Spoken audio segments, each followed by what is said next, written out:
When a person stops chasing love, something profound begins to change within them. They no longer seek validation through another person's attention, nor do they confuse desire with genuine connection. They begin to understand that constantly pursuing someone can be less about love and more about the fear of being alone. When did you stop? Not the day you said it out loud, not the day you made the decision consciously and with ceremony, but the quiet day, somewhere inside a season you weren't even paying attention to, when you simply did not reach for the phone. When the old reflex fired and you felt it, and then let it pass, the way you let a craving pass when you have finally understood what it was costing you. And what if that stillness, the one people in your life have called coldness, detachment, giving up, was not the closing of something, but the first honest thing you have done in years? You did not grow cold, you grew exact. Schopenhauer called it the will to live, not a metaphor, not a poetic flourish, but the name he gave to the blind, tireless force that runs beneath every conscious desire you have ever had. It does not want happiness. It does not want you. It wants continuation. It wants to replicate itself, to persist, to reach outward into the world and anchor itself to something warm. And romantic longing, he argued, is its most sophisticated disguise, dressed in the language of the soul, perfumed with beauty and poetry, and the feeling that this particular person, this face at this angle in this particular light, was somehow fated, while underneath, the will runs its old errand, the same errand it has always run, indifferent to whether the outcome destroys you. That is the uncomfortable thing Schopenhauer asks you to sit with. Not that love is false, but that the urgency you have always felt, the pull that made you cross rooms, rewrite text messages 4 times, lie awake cataloging what you said wrong, that urgency was never entirely yours. It was older than you. It did not consult you. And it was perfectly willing to sacrifice your dignity in order to get what it came for. The cost of that willingness is what nobody accounts for honestly. Because when you chase, and you have chased, the way everyone who has ever been truly hungry has chased, you do not simply pursue another person. You leave yourself behind, not dramatically, not in a single moment of surrender. You leave yourself behind in increments so small they feel like adjustments, like reasonableness, like being the kind of person who does not make things difficult. You soften an opinion because the silence that followed the last one lasted 2 days and you could not bear it.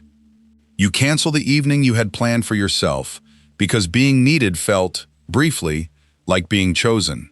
You answer at midnight not because you wanted to, but because not answering felt like a door closing, and you were so afraid of doors closing that you stopped sleeping soundly. That is not devotion. That is self-abandonment wearing devotion's face. Imagine a river, not a young river, but one that has been running for a long time, one that knows its own banks, and the particular sound it makes in autumn when the water runs slow. For years, it runs toward the sea, not because the sea is kind to it, not because the sea remembers it, but because running toward something is the only grammar it has ever been taught, and the sea receives it, and disperses it, and the river returns, smaller each time, slightly less itself, carrying less of the silt and cold that made it what it was, and runs again.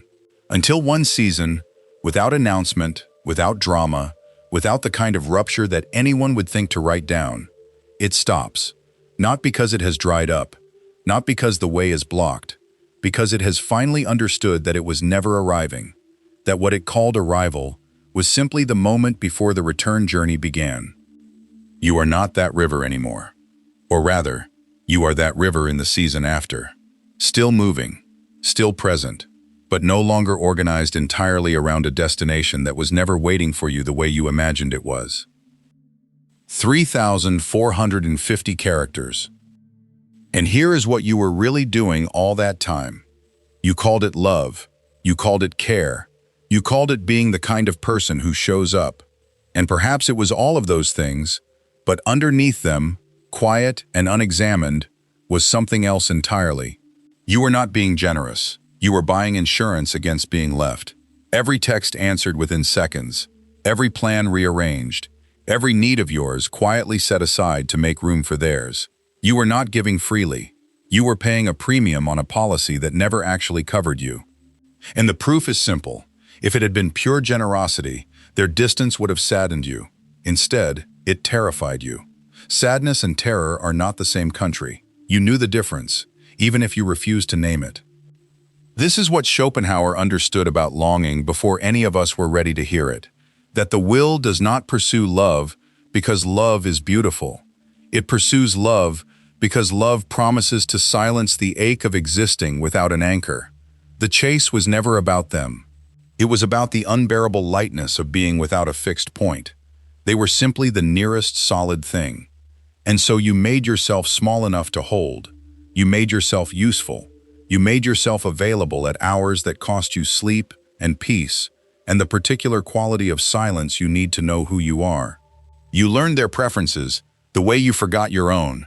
You arrived exactly when asked and left before you were tired of being there, because something in you knew, without admitting it, that a person who is always ready to leave is harder to abandon. That was not devotion. That was architecture.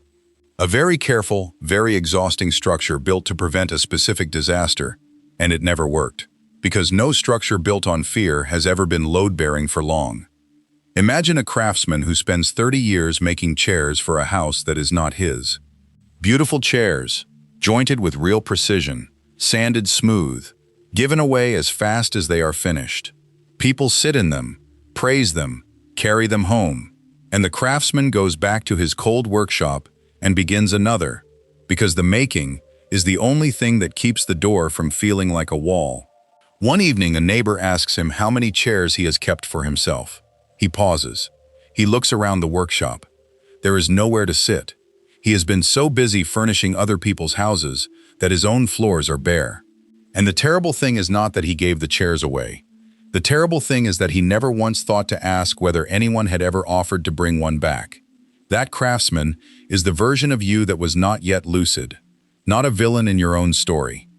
A person who confused output with worth and movement with arrival.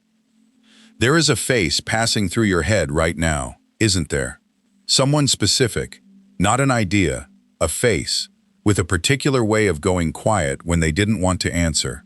And you are already sensing that this pattern you have been living didn't begin with them and will not end with them unless something underneath it changes. There is a separate video that maps exactly how this mechanism reproduces itself. The same dynamic, different face, different name, identical cost. It is linked in the pinned first comment and visible on screen now. What it explains may be the part of this you have not yet been able to put into words. Jung called it projection, and he meant something precise by it. Not simply that we misread people. We all do that. He meant that we take the unlived, unexamined parts of ourselves, the need, the hunger, the terror of our own incompleteness, and we cast them outward onto another person, who then becomes responsible for things they never agreed to carry. You did not fall in love with them. You fell in love with what they seemed to promise about you. That if they stayed, it meant you were enough. That if they chose you, the oldest verdict against you was wrong. This is the shadow of need, the part of longing that has nothing to do with the other person, and everything to do with the wound that was already there before they arrived. And the shadow does not announce itself. It dresses as devotion. It performs as selflessness. It feels from the inside like love, because it is made from the same raw material, only it is organized entirely around your own relief, rather than their flourishing. How many times did you silence a need because expressing it felt like a risk you could not afford? How many times did you agree to something that cost you a piece of your own integrity, just to stay close to someone who may have already been leaving? How many times did you make yourself smaller, quieter, easier to bear, not because you genuinely wanted less, but because you were terrified that wanting more would end it? And the most corrosive question of all, how many times did you call that love? Because here is what nobody says clearly enough. What you were practicing in those moments was not devotion.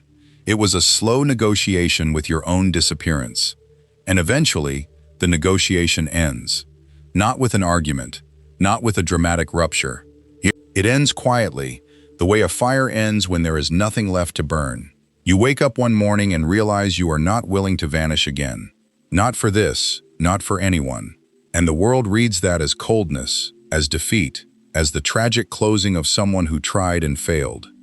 But perhaps it is something else entirely. Perhaps what looked like giving up was actually the first honest thing you had done in years. Imagine a river that spent decades believing its purpose was to reach the sea. It carved through rock for it. It surrendered its banks for it. It let itself be diverted, dammed, redirected by every landscape that stood between them, always telling itself, this is temporary, the sea is still ahead, the movement is the meaning. And then one season, exhausted and shallow, and spread too thin across a delta it never chose, the river stopped. Not because it lost faith, but because it finally noticed something it had been too fast to see. It had been sustaining an entire valley the whole time, the trees drinking from it, the animals living along it, the ground staying fertile because of it. The river had been treating its own abundance as a delay on the way to somewhere else. It had never once considered that where it was might be where it was always meant to be. That is what withdrawal from the chase actually is, not the death of your capacity for love. The recognition that you have been pouring everything into an elsewhere, into a future reunion, into a person who kept you at exactly the distance that served them, into a version of yourself that would finally be acceptable enough to be chosen fully, while the life that actually needed your presence was right here, waiting, quietly going dry. The withdrawal is not defeat, it is the return. And now the harder thing must be said, because this reflection earns nothing if it lets you leave with a villain in your hands. The people who did not choose you fully, they were not architects of your pain. They were not running a strategy against you.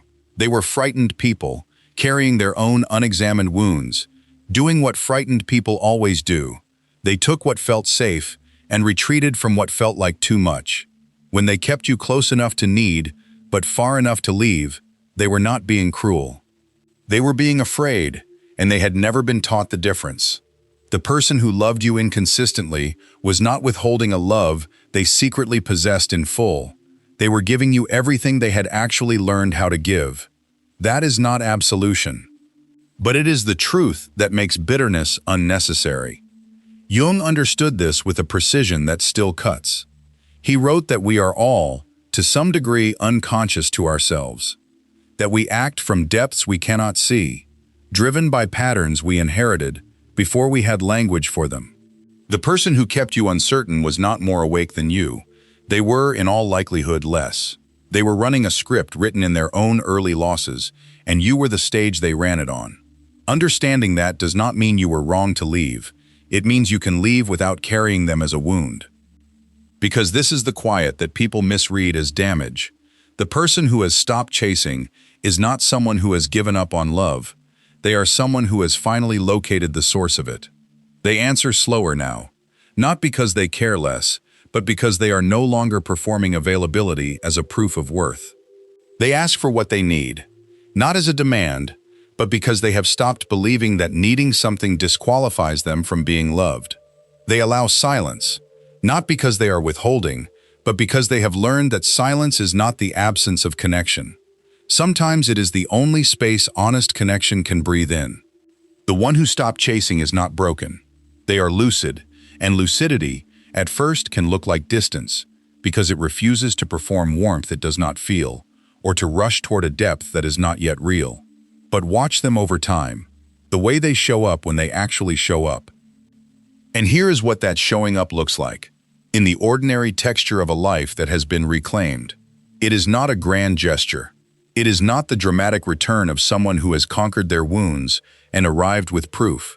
It is quieter than that, and more durable. It is the moment you stop explaining yourself to people who have already decided what you are. The moment you let a conversation end without chasing it into a room it didn't want to enter.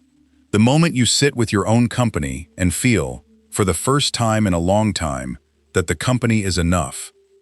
That moment is not the end of longing. It is the beginning of honesty about what you are longing for.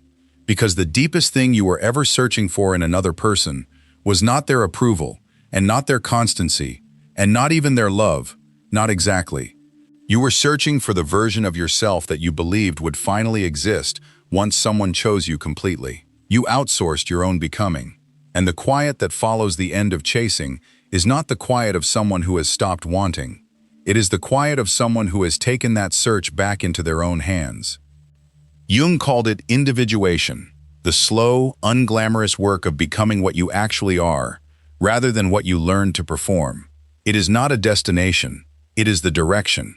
And one of the hardest parts of walking in that direction is learning to trust the parts of yourself that were never loved into existence by anyone else. The parts that existed before the first person made you feel you had to earn your place in the room. Those parts did not disappear when you started chasing. They went quiet. They waited. And they are still there, on the other side of all that reaching, asking you a question you have been too busy to hear. The question is simply this: what do you actually want? When wanting something costs you nothing, when no approval is at stake, when no one is watching, when there is no performance to sustain.